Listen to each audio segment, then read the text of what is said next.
आप लोगों को पढ़ाएंगे बबली का बाजा। आप लोगों को बबली का बाजा पढ़ाएंगे। एक दिन बबली के घर में सफाई हो रही थी। सारे घर का सामान आंगन में निकला हुआ था। रसोई का सामान भी आंगन में ही था। रसोई के सामान में बहुत सारी डिब्बे निकले। बबली डिब्बों को ढेर के पास बैठी। बबली ने अपने लिए एक डिब्बा निकाल लिया। बबली ने डिब्बे को हिलाकर देखा। डिब्बा हिलाने पे छन छन छन की आवाज आई। बबली ने डिब्बे को खूब बजाया। बबली सारे घर में डिब्बा बजाती घूमी। बबली सोचने लगी कि डिब्बे में क्या है।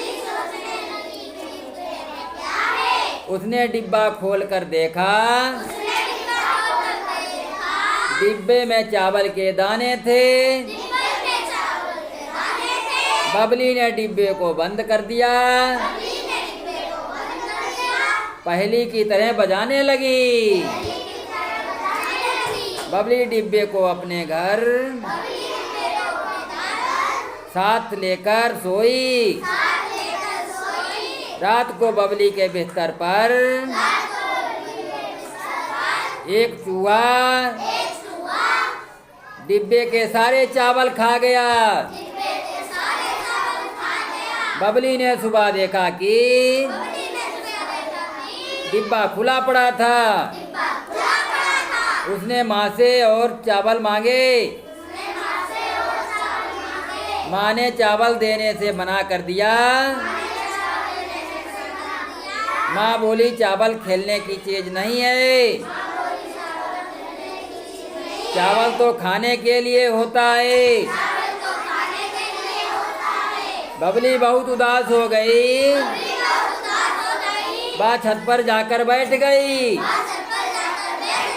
वहाँ धुले हुए कपड़े सूख रहे थे। बबली की नजर सलवार पर पड़ी।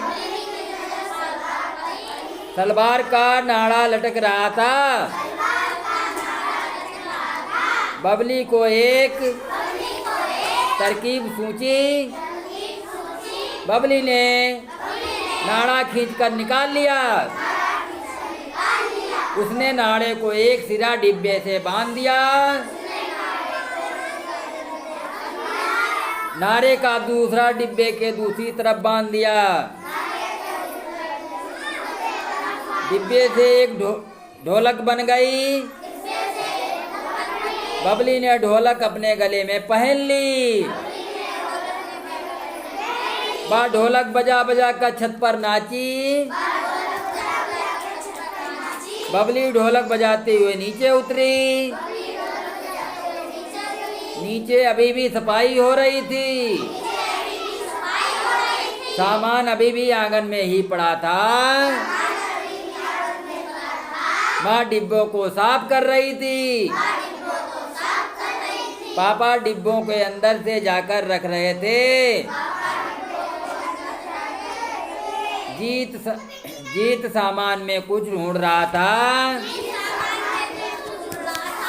सारे लोग बबली की ढोलक की आवाज सुनने लगे। ठप ठप ठप।